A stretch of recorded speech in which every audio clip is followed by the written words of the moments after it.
నమస్కారం అండి. తెలుగు కథావళికి స్వాగతం. కథ చదువుతున్న నా పేరు ప్రజ్ఞ. ఈ వీడియో నచ్చినట్లయితే లైక్, షేర్ చేయండి. నా ఛానల్ కొత్తగా చూస్తున్నట్లయితే సబ్స్క్రైబ్ చేయడం మర్చిపోవద్దు. మరిన్ని మంచి కథలు అప్లోడ్ చేసినప్పుడు నోటిఫికేషన్స్ రావడానికి బెల్ ఐకాన్ క్లిక్ చేయండి. కోడలి పాట్లు. నగరంలోని ప్రభుత్వ కచేరీలో ఉద్యోగం చేసే రవిచంద్రుడు ఒక స్నేహితుడి పెళ్లిలో స్వాతి అనే అమ్మాయిని చూశాడు. ఆమె ఒక పేద ఇంటి పిల్ల. ఆమె అందంతో పాటు పెళ్లి పనుల్లో ఆమె కనబరిచే నేర్పు, కలుపుగోలుతనం అతన్ని బాగా ఆకర్షించాయి. రవిచంద్రుడు స్వాతి తల్లిదండ్రులకు తనను తాను పరిచయం చేసుకుని, నాకు నగరంలో ఉద్యోగం, మా నాన్న ఆ మధ్యనే పోయాడు, మా అమ్మకు కట్నాల పిచ్చి జాస్తి, ముందుగా తెలిస్తే ఈ పెళ్లికి ఆమె ఒప్పుకోదు, అందువల్ల మీ అమ్మాయికి కూడా అభ్యంతరం లేకపోతే నేను ఈ ముహూర్తానికే ఆమెను పెళ్లి చేసుకుంటాను, తరువాత నెమ్మదిగా మా అమ్మకి నచ్చజెబుతాను అన్నాడు. స్వాతి తల్లిదండ్రులు ఇందుకు ఒప్పుకున్నారు. స్వాతి కూడా తన అంగీకారం తెలియపరిచింది. ఆ విధంగా స్నేహితుడి పెళ్లితో పాటే రవిచంద్రుడి పెళ్లి కూడా జరిగిపోయింది. పెళ్లి కాగానే అతడు స్వాతిని నగరానికి తీసుకుపోయాడు. అత్తగారు ఏం గొడవ చేస్తుందో అని హడలిపోతున్న స్వాతి అత్త దుర్గమ్మ రవిచంద్రుడు చెప్పినదంతా సావధానంగా విని తనకు దిష్టి తీసి కుడికాలు ముందు పెట్టి గడప దాటు తల్లి అనగానే హాయిగా ఊపిరి పీల్చుకున్నది. ఆ రాత్రి భోజనాలయ్యాక రవిచంద్రుడు తల్లితో, అమ్మా, కోడలు కట్నం తేలేదన్న చింత పెట్టుకోకు. స్వాతి నీకు అన్నిటా చేదోడు వాదోడుగా ఉంటూ కాపురం గుట్టుగా సుఖంగా జరిగిపోయేలా చూడగలదు అన్నాడు. మర్నాటి ఉదయం రవిచంద్రుడు కచేరీకి వెళ్ళిపోగానే దుర్గమ్మ నీళ్ల కోసం బావికేసిపోతున్న స్వాతితో, ఆగవే నంగనాచి, నా కొడుక్కు ఏ మత్తు మందు పెట్టి వలలో వేసుకున్నావు? తగుదునమ్మా అని కానీ కట్నం లేకుండా కాపురానికి రావడానికి నీకు సిగ్గులేదు అన్నది పళ్ళు కొరుకుతూ. అత్తలో వచ్చిన మార్పుకు నిర్ఘాంతపోయిన స్వాతి, కట్నాల సంగతులేవి నాకు తెలియవు, అయినా మీ అబ్బాయే తనకు తానుగా నా తల్లిదండ్రులతో నేను ఇష్టపడితే పెళ్లాడతానని చెప్పాడు అన్నది. అదా సంగతి, సరే, వాడు చేసుకుంటాను అనగానే చేసేయడంలో మీ నాన్న రవ్వంత బుద్ధి కనబరిచాడా? ఈ మధ్య నాకు తీర్థయాత్రల్లో పరిచయం అయిన రామాపురం రామనాథం గారు మా అబ్బాయి అందం, ఉద్యోగం చూసి ₹1,00,000 కట్నంతో తన కూతుర్నిచ్చి పెళ్లి చేస్తానన్నాడు. మధ్యలో మీ నాన్న శనిపీనుగల దాపరించాడు. ఈ ఇంటి కోడలిగా నాకు ఇష్టం లేకుండా వచ్చినందుకు నీకు తగిన శాస్తి చేస్తాను. ఈ జరిగింది నా కొడుక్కి చెప్పావంటే ఏ నుయ్యో గొయ్యో చూసుకుని హరి అని, అందుకు కారణం నువ్వే అని ఉత్తరం రాసిపెట్టి మరీ పోతాను, జాగ్రత్త అని దుర్గమ్మ స్వాతిని హెచ్చరించింది. ఆనాటి నుంచి దుర్గమ్మ కొడుకు కచేరీకి పోగానే పని మనిషిని తరిమేసి కోడలి చేత అంట్లు తోమించేది, బట్టలు తికించేది, ఇల్లంతా ఊడిపించేది. అయితే కొడుకు చీకటి పడేవేళ ఇల్లు చేరగానే ఆమె తన కోడల్ని ఎంతో ఆప్యాయంగా చూసుకుంటున్న దానిలా కొడుకుతో, ఒరే బాబు, స్వాతి మధ్యాహ్నం పట్టెడన్నం కూడా సరిగ్గా తినలేదు, కోడలు చిక్కిపోతే వచ్చే ఆ అప్రతిష్ట అత్తనైన నాకే కదా అనేది. ఒక్కొక్క నాడు మధ్యాహ్నం వేళ దుర్గమ్మ సుష్ఠుగా తిని తీరిగ్గా కూర్చుని స్వాతిని దగ్గరకు పిలిచి, ఒసే, ఆ రామనాథం గారి అమ్మాయిని కోడలుగా తెచ్చుకుని ఉంటే 1,00,000 కట్నం వెనుక వేసుకుని మహారాణిలా ఉండేదాన్ని. నా కొడుకు నీలాంటి దారే పోయే దరిద్రాన్ని తెచ్చి ఇంట్లో పెట్టాడు, అంతా నా కర్మ అంటూ తల బాదుకునేది. ఈ విధంగా స్వాతి పాట్లు ఆరంభమయ్యాయి. ఒకసారి రవిచంద్రుడు కచేరీ పని మీద పొరుగురు వెళ్ళాడు. ఆ మర్నాడు స్వాతికి జ్వరం వచ్చింది.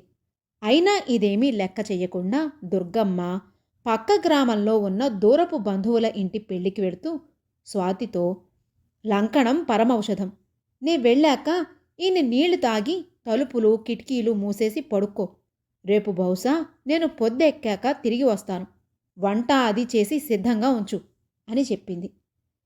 జ్వరం వల్ల ఆ రాత్రి అతి నీరసంగా ఉన్న స్వాతి ఓపిక తెచ్చుకుని తలుపులు కిటికీలు మూసింది. అయితే అనుకోకుండా పెద్ద పెట్టున వర్షం ఆరంభమై ఆమెకు జ్వరం ఎక్కువ కావడంతో చలికి వణుకుతూ ముడుచుకుని పడుకున్నది. అర్ధరాత్రి వేళ ఎవరో తలుపు తట్టారు. స్వాతి వణుకుతూ వెళ్ళి తలుపు తెరిచింది. వర్షంలో బాగా తడిసిపోయిన ఒక అమ్మాయి చేతిలో ఒక చిన్న పెట్టెతో లోపలికి వచ్చి, ఇంత అర్ధరాత్రి వేళ నిద్ర లేపానని ఏమీ అనుకోకండి. నా పేరు విజయ. స్నేహితురాలి పెళ్లికి వెళ్ళి బాడుగ బండిలో తిరిగి వస్తూ వర్షంలో చిక్కుకున్నాను. బండి చక్రం బురదలో కూరుకుపోయింది. మీరేమీ అనుకోకపోతే ఈ రాత్రికి మీ ఇంట్లో ఉండి తెల్లవారగానే వెళ్ళిపోతాను అన్నది. స్వాతి ఆమెకు దాపులనున్న మంచం ఒకటి చూపించి, నాకు నిన్నటి నుంచి ఒకటే జ్వరం. మీరు బాగా తడిసిపోయినట్టున్నారు. బట్టలు మార్చుకుని ఆ మంచం మీద పడుకోండి అన్నది. విజయ స్వాతి చెయ్యి పట్టుకు చూసి, మీకు జ్వరం చాలా ఎక్కువగా ఉన్నట్టున్నది, మీరు పడుకోండి అని ఆమెను మంచం దగ్గరకు తీసుకుపోయి వదిలి తరువాత బట్టలు మార్చుకుని మరొక మంచం మీద పడుకున్నది. సూర్యోదయం వేళకు స్వాతికి మెలకువ వచ్చింది. విజయ అప్పటికే మేలుకుని పెట్టెలో బట్టలు సర్దుకుంటున్నది. స్వాతి ఆమెతో, ఇంకొద్దిసేపట్లో మా అత్తగారు వచ్చేస్తారు, వంట సిద్ధం చెయ్యాలి అంటూ మంచం దిగబోయింది. అయితే విజయ ఆమెను పట్టుకుని, మీరలాగే పడుకోండి. మీ పేరు తెలియకపోయినా జ్వర తీవ్రతలో మీ కలవరింతల వల్ల మీ ఇంటి రహస్యం నాకు తెలిసిపోయింది. కట్నం తీసుకురాని మిమ్మల్ని మీ అత్త రాచి రంపాన పెడుతున్నది, అవునా అని అడిగింది. స్వాతి, అదేం పెద్ద రహస్యం కాదులేండి. మా అత్తగారికి కట్నాల మీద కొండంత ఆశ. నా పెళ్లికి ముందే ఎవరో రామాపురం రామనాథం గారు 1,00,000 రూపాయల కట్నం ఇస్తామని కబురు పంపారట. ఆయన కూతురుతో తన కొడుకు పెళ్లి తప్పిపోయినందుకు మా అత్తగారికి నా మీద చెప్పలేనంత కసి అన్నది. ఆ జవాబు వింటూనే విజయ ఒక్క క్షణం నివ్వెరపోయి, అదా సంగతి, మీ అత్తగారు రాగానే ఆవిడకు నేను మీ స్నేహితురాలినని పరిచయం చేయండి. ఆమె మీద ఒక తిరుగులేని మంత్రం ప్రయోగిస్తాను అన్నది. అరగంట తరువాత దుర్గమ్మ ఆపసోపాలు పడుతూ ఇంటికొచ్చింది. విలువైన పట్టుచీర, మెడ నిండుగా నగలతో ఉన్న విజయ కంటపడగానే ఆమె గతుక్కుమని అంతలోనే తేరుకుని, ఎవరమ్మా నువ్వు అని అడిగింది. నేను స్వాతి బాల్య స్నేహితురాల్ని. బంధువుల ఇంటి నుంచి మా ఊరు వెళుతూ రాత్రి ఇక్కడ ఆగాను అన్నది విజయ. దుర్గమ్మ విజయ మెడకేసి పరీక్షగా చూసి, అక్కడ తాళిబొట్టు లేకపోవడంతో ఇంత డబ్బున్న పిల్ల కోడలుగా వస్తే ఎంత బాగుండేది అనుకుని స్వాతితో, వంట పనేదో చూడు అని ఆమె వంటగదిలోకి వెళ్ళిపోగానే విజయతో, నువ్వు మహాలక్ష్మిలా ఉన్నావు. నా కోడలి వాలకం చూశావు కదా, దిష్టిబొమ్మ అన్నది. ఆ మాటలకు విజయ నవ్వి, రాత్రి బాగా పొద్దుపోయే వరకు స్వాతి నాతో మాట్లాడుతూనే ఉన్నది. దిష్టిబొమ్మలా ఉన్న గొప్ప అదృష్టవంతురాలు, బంగారం లాంటి అత్తగారు దొరికారు అన్నది. ఆ మాటలకు పొంగిపోయిన దుర్గమ్మ, అత్త మంచితనం గురించి చెప్పుకునే కోడళ్ళు ఈ కాలంలో చాలా అరుదు. నన్ను గురించి స్వాతి గయ్యాళిదాన్ననే చెప్పి ఉంటుంది అన్నది. అదేం మాట, మీ గురించి అంతా మంచే చెప్పింది. రామాపురంలో రామనాథం గారని మా దూరపు బంధువు ఒక ఆయన ఉన్నాడు. ఆయన కూతురు పెళ్ళి ఈ మధ్యనే అయ్యింది. దాని అత్త మహా గడుసుదిట. ఇంటి పనుల్లో దానికి ఎలాంటి సాయం చెయ్యకపోగా నానా మాటలు అంటుందిట. ఇక లాభం లేదని నెల కిందటే ఆ అమ్మాయి అత్త పీడ వదిలించుకున్నది అన్నది. ఏమిటేమిటి, ఇంట్లోంచి వెళ్ళగొట్టిందా అని అడిగింది దుర్గమ్మ విస్తుపోతూ. అలా చేసినా కొంత బావుండేది, కానీ ఏవో మందు మాకులతో ఈ లోకం నుంచే సాగనంపింది అన్నది విజయ. ఎంత ఘోరం, ఎంత ఘోరం! ఆ అమ్మాయి దూరపు బంధువంటున్నావా? నయం, ఒకప్పుడు 1,00,000 రూపాయల కట్నంతో ఆ పిల్లను ఇంటి కోడలుగా తెచ్చుకుందామనుకున్నాను అంటూ దుర్గమ్మ మంచం మీద కూర్చున్నది. మీరు చాలా అదృష్టవంతులు అత్తయ్య, వెళ్ళొస్తాను అంటూ విజయ వంటగది తలుపు దగ్గర నిలబడి అంతా వింటున్న స్వాతికి సైగ చేసి వెళ్ళిపోయింది. ఆ క్షణంలో దుర్గమ్మకు ఇంతకాలంగా స్వాతిని నానా ఇబ్బందులకు గురిచేసినందుకు ఎంతో పశ్చాత్తాపం కలిగింది. నెల రోజుల తరువాత ఒక మిట్ట మధ్యాహ్నం వేళ దుర్గమ్మ పగలంతా కోడలికి ఇంటి పనుల్లో సాయం చేసి బాగా అలసిపోయి గుర్రు పెట్టి నిద్రపోతూ ఉండగా ఇంటి ముందు ఒక ఎద్దుబండి వచ్చి ఆగింది. వచ్చిన వాళ్ళు ఎవరా అనుకుంటూ స్వాతి బండి దగ్గరకు వెళ్ళింది. లోపల విజయ. మీ అత్తలో మార్పేమైనా వచ్చిందా అని అడిగింది విజయ స్వాతిని. ఆమె నన్నిప్పుడు కన్న కూతురు కన్నా ఘనంగా చూసుకుంటున్నది. సరే కాని పాపం నువ్వా రామనాథం గారి కూతురు మీద పెద్ద అపవాదు వేశావు. తెలిస్తే ఆ అమ్మాయి ఎంత బాధపడుతుందో అన్నది స్వాతి. దానికి విజయ పెద్దగా నవ్వి, ఏమీ బాధపడదు. నీకు జరిగిన మేలుకు సంతోషిస్తుంది. కారణం ఏమిటో తెలుసా? ఆ అమ్మాయిని నేనే అన్నది విజయ. ఔరా, నిజంగానా అని స్వాతి ఏదో చెప్పబోతున్నంతలో విజయ మరొకసారి నవ్వి, ఈ రహస్యం మీ అత్తగారికి తెలియనీయకు. నేను మా మేనమామ గారింటికి వెళుతున్నాను. తిరిగి వచ్చేటప్పుడు ఇక్కడ దిగి మీ ఇంట్లో ఒక వారం రోజులుంటాను అన్నది. కథ సమాప్తం. మతిమరుపు. రాచవరం అనే గ్రామంలో ఉండే పరంధామయ్య ఒట్టి మతిమరుపు మనిషి. ఆయన చెప్పిన పనిని మరిచిపోవడమో లేక దానికి బదులు మరొక పని చేసుకురావడమో చేస్తూ ఉండేవాడు. ఇందువల్ల ఆయన అస్తమాను భార్య సాధింపులకు గురవుతూ ఉండేవాడు. పరంధామయ్య ఉన్న గ్రామానికి కొద్ది దూరంలో శాంతిపురం అనే పట్టణం ఉన్నది. గ్రామ ప్రజలు తమ అవసరాలకు ఏమి కావాలన్నా శాంతిపురానికి వెడుతూ ఉండేవారు. ఒకసారి పరంధామయ్య భార్య జానకమ్మ ఇంట్లోకి అవసరం అయిన వస్తువులేమిటో ఆయనకు వివరంగా చెప్పి పట్టణం వెళ్ళి రమ్మని పురమాయించింది. పరంధామయ్య భార్యతో, నేను ఎలాగూ మతిమరుపు మనిషినని నాకే కాదు నీకూ తెలుసు కదా, ఇన్ని వస్తువులు ఎలా గుర్తుపెట్టుకోగలను? అవన్నీ ఒక కాగితం మీద రాసి ఇస్తే వెంట తీసుకుపోతాను అన్నాడు. అందుకు జానకమ్మ, ఆహా, ఇన్నేళ్లకు మీ బుర్రకు తెలివైన ఆలోచన తట్టింది అని నవ్వి వస్తువుల వివరాలన్నీ ఒక కాగితం మీద రాసి పరంధామయ్యకు ఇచ్చింది. పరంధామయ్య వెంటనే పట్టణానికి బయలుదేరాడు. అయితే సాయంత్రానికి వట్టి చేతులతో తిరిగి వచ్చిన భర్తను చూసి జానకమ్మ ఆశ్చర్యపోయి, కావలసిన వస్తువులన్నీ కాగితంలో వివరంగా రాశాను కదా, ఏమీ తీసుకురాకుండానే వచ్చావేమిటి? కొంపతీసి కాగితాన్ని పట్టుకుపోవడం మర్చిపోలేదు కదా అని అడిగింది. పరంధామయ్య చిరునవ్వు నవ్వి, అదేం లేదు, అంత పెద్ద మతిమరుపు పని చేస్తానా? కాగితాన్ని చాలా జాగ్రత్తగా జేబులో పెట్టుకుపోయాను. కానీ దానితో పాటు జేబులో డబ్బు పెట్టుకుపోవడం మర్చాను అన్నాడు. అంతా నా కర్మ అని జానకమ్మ విసుక్కుని, అయితే కాగితంతో పాటు డబ్బు కూడా తీసుకుని రేపు పట్టణం వెళ్ళిరండి. ఈ రోజుకు ఎలాగూ పొద్దుపోయింది కదా అన్నది. ఆ మర్నాడు తెల్లవారకుండానే పరంధామయ్య బయలుదేరి పట్టణం వెళ్ళాడు. మళ్లీ సాయంకాలానికల్లా వట్టి చేతులతో తిరిగి వచ్చిన భర్తను చూసి జానకమ్మ, కనీసం నాతో మాట మాత్రంగానైనా చెప్పకుండానే చీకటితో బయలుదేరి పట్నం వెళ్లారు. ఈసారి కూడా వట్టి చేతులతో తిరిగి వచ్చారు. ఏం జరిగింది అని అడిగింది.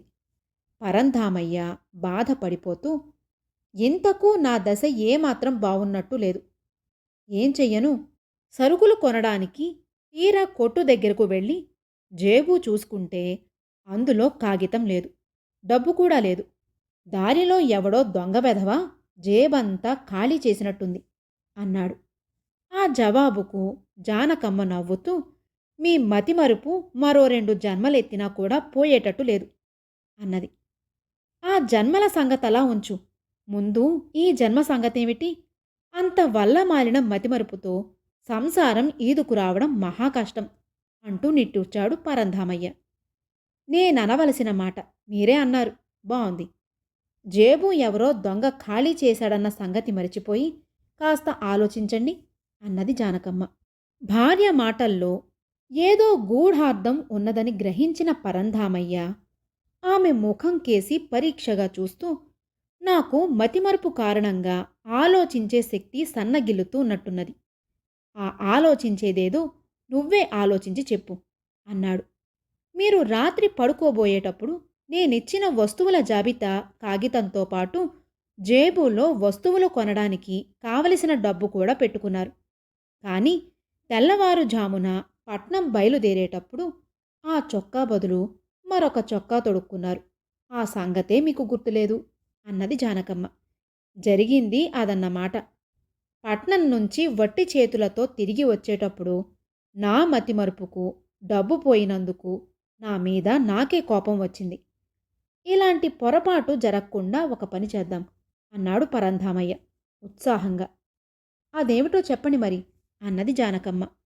వస్తువులు రాసి ఉన్న కాగితాన్ని, డబ్బును ఇప్పుడు నేను తొడుక్కున్న చొక్కా జేబులోనే పెట్టు. రాత్రికి నేను చొక్కా విప్పకుండానే అలాగే పడుకుని నిద్రపోతాను. ఇలా చేస్తే నేను మరిచిపోతానేమో అన్న శంకకే ఆస్కారం ఉండదు. ఏమంటావు అన్నాడు పరంధామయ్య. ఏమంటాను, మీ ఆలోచన చాలా బావున్నదంటాను అని జానకమ్మ ఒక్క క్షణం ఆగి, పట్నం నుంచి సరుకులు కొని తీసుకురావడం మీకు సాధ్యమయ్యే పని కాదు. అందుచేత ఈ ఉదయం పక్కింటిలో ఉన్న కోదండం అన్నయ్య గారిని బతిమాలి ఆయన చేతికి సరుకుల చీటీ డబ్బు ఇచ్చాను. మీరు పట్నం నుంచి తిరిగి వచ్చేటప్పటికే ఆయన మనకు కావలసినవన్నీ తెచ్చిపెట్టారు అన్నది. కథ సమాప్తం. ధర్మయ్య పరీక్ష. రామాపురం గ్రామంలోని ధర్మయ్య గొప్ప స్థితిమంతుడే కాక పేరుకు తగినట్టు మంచి ధర్మబుద్ధి కలవాడు. ఆయనకు పెళ్ళీడుకొచ్చిన విశ్వం అని ఒకే ఒక కొడుకున్నాడు. విశ్వం రూపవంతుడే కాక మంచి గుణవంతుడు కూడా. అతడికి తగిన రూపవతి, గుణవతి అయిన కన్య కోసం ధర్మయ్య వెతకసాగాడు.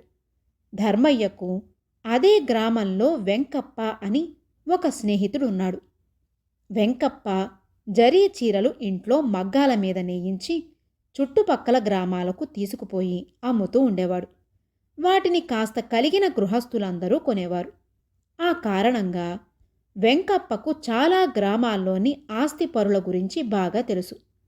ఒకసారి అతడు ధర్మయ్యతో, నువ్వు విశ్వానికి పిల్లను వెతుకుతున్నావని తెలిసింది. పేరవరంలోని రాజయ్య గారికి కమల అని అందమైన అమ్మాయి ఉన్నది. వీరవరంలోని రామయ్య గారికి సరళ అనే చక్కని కూతురున్నది. వీళ్ళిద్దరినీ నువ్వు విశ్వం ఒకసారి వెళ్ళి చూసి ఇద్దర్లో నచ్చిన వారినొకరిని ఎన్నుకుంటే సరిపోతుంది. రాజయ్య, రామయ్య ఇద్దరూ కూడా సాంప్రదాయాల్లో, ఆస్తిపాస్తుల్లో నీకు సరితూగగలవారు అన్నాడు. ధర్మయ్య వెంకప్ప చెప్పిన విధంగా విశ్వాన్ని వెంటబెట్టుకుని 2 గ్రామాలకు వెళ్ళి కమలా, సరళాలను చూసి వచ్చాడు. ఇద్దరూ ఒకరిని మించి ఒకరు అందగత్తెలుగా తోచారు. విశ్వం ఆ ఇద్దర్లో ఎవరినో ఒకరిని వధువుగా ఎన్నుకునే భారం తండ్రి మీద ఉంచాడు. ధర్మయ్యకు ఆ ఇద్దర్లో ఎవరిని కోడలిగా తెచ్చుకోవాలి అన్నది పెద్ద సమస్యగా పరిణమించింది. ఆయన వెంకప్పతో, ఈ కోడల్ని తెచ్చుకోవడం అనేది పెద్ద సమస్యగా తయారైంది వెంకప్ప. కమల, సరళ ఇద్దరూ మంచి అందగత్తెలే, కానీ అందం శాశ్వతం కాదు కదా. అందుకని వాళ్ళిద్దరి గుణగణాలకు చిన్న పరీక్ష ఒకటి పెట్టి అందులో నెగ్గిన పిల్లను నా కోడలుగా తెచ్చుకోవాలి అనుకుంటున్నాను. ఇందుకు నీ సాయం కావాలి అన్నాడు. అందుకు వెంకప్ప నవ్వి, నా సాయమా, దానికేం, ధర్మ సూక్ష్మాలెన్నో తెలిసిన వాడివని నీకు మంచి పేరు ఉన్నది. నీలాంటి స్నేహితుడికి సాయపడటం కంటే నాకు కావలసిందేముంది అన్నాడు. అప్పుడు ధర్మయ్య వెంకప్పకు చేయవలసిందేమిటో వివరించాడు. వెంకప్ప ధర్మయ్య చెప్పిన విధంగా కొన్ని కొత్త నమూనా జరీ చీరలు తీసుకుని మొదట పేరవరం వెళ్ళాడు. కమల వెంకప్పను చూస్తూనే, కొత్త రకం చీరలు ఏమైనా తెచ్చావా అని అడిగింది. వెంకప్ప చీరల మూట విప్పుతూ, కొత్త రకం చీరలు ఏమైనా నేయగానే మొదట చూపేది మీకే గదమ్మా అని చీరలను కమల ముందు ఉంచాడు. కమల కొత్త జరీ చీరలను చూసి చాలా ముచ్చటపడింది. వెంకప్ప వాటిలోంచి ఒక చీర తీసి కమలకిస్తూ, ఇది తీసుకోండి అమ్మాయిగారు, మీకు బాగా నప్పుతుంది. జరీ నేత కూడా దట్టంగా ఉన్నది. కట్టుకు చూశాక నా ఎన్నికను మీరు తప్పక మెచ్చుకుంటారు అన్నాడు. కమల చీర తీసుకుని, మరి ఈసారి రవిక ముక్కలు తెచ్చినట్టులేదే, తెచ్చి ఉంటే చీరకు తగిన రవిక కూడా తీసుకునేదాన్ని కదా అన్నది. దానికి వెంకప్ప తలగొక్కుని, అవును మరి, కానీ రవికకు పనికొచ్చే గుడ్డ మగ్గం మీద ఉన్నది. వారం 10 రోజుల్లో తప్పక తెచ్చిస్తాను అని చీర ఖరీదు తీసుకుని వీరవరం వెళ్ళాడు. అక్కడ రామయ్య కూతురు సరళకు కూడా వెంకప్ప తెచ్చిన జరీ చీరలు బాగా నచ్చాయి. అతడు ఆమెకు ఒక చీర ఇచ్చి, అమ్మాయిగారు, దీనికి తగిన రవిక గుడ్డ వారం రోజుల్లో తెస్తాను. ఈలోగా తొందరపడి ఎవ్వరి దగ్గర కొనకండి. ఈ చీరకు నప్పే రవిక గుడ్డ మగ్గం మీద ఉన్నది అని చెప్పాడు. సరళ చీర డబ్బు ఇచ్చింది. వెంకప్ప స్వగ్రామం చేరాడు. 2 వారాలు ఆగి ధర్మయ్య చెప్పిన మీదట కమలా సరళల చీరలకు తగిన రవిక గుడ్డలు తీసుకుని బయలుదేరాడు. అతడు కమల వద్దకు వెళ్ళి, అమ్మాయిగారు, మీరు కొన్న చీరకు తగిన రవిక గుడ్డ తెచ్చాను చూడండి అన్నాడు. అయితే కమల అతడితో, అక్కర్లేదులే వెంకప్ప, రవిక గుడ్డ మరొకరి దగ్గర కొన్నాను అన్నది. వెంకప్ప సరేనని బయలుదేరి సరళ ఇంటికి వెళ్ళాడు. సరళ అతణ్ణి అంత దూరాన చూస్తూనే, రవిక గుడ్డ తెచ్చినట్టున్నావు, అవునా అని అడిగింది. అవును తెచ్చానమ్మాయిగారు, కాస్త ఆలస్యం అయింది. మీరు మరొక చోట కొనుక్కోలేదు కదా అని అడిగాడు వెంకప్ప. సరళ నవ్వుతూ, ఇంత మతిమరుపు మనిషివేమయ్యా వెంకప్ప, చీరలోనే రవిక గుడ్డ కూడా మడత వేసి ఉన్నది. నువ్వు వెళ్ళాక చీర మడతలన్నీ విప్పుతుంటే రవిక గుడ్డ కింద పడింది.